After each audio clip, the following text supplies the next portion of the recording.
Screw chiller. Central refrigeration machine utilizing a screw compressor.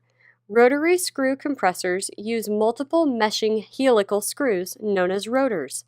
These rotors work in conjunction with their casing to take refrigerant into a cavity that grows smaller and smaller as the screws turn. The refrigerant moves from the compressor inlet to its discharge and exits the compressor as a high-temperature, high-pressure gas. This change in pressure raises the boiling/condensing point of the refrigerant, so the high-temperature, high-pressure gas can reject heat in the condenser.